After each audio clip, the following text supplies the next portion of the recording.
In this video, I'll show you how to write a JQL filter in Jira.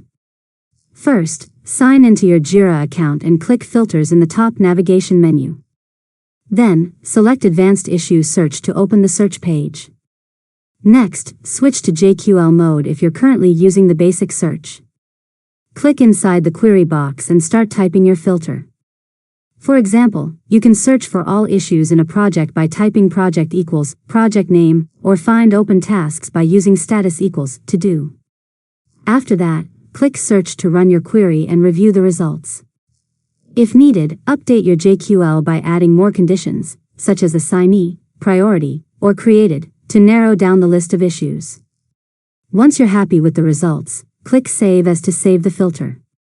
Give it a name, choose the sharing options if needed, and click Save.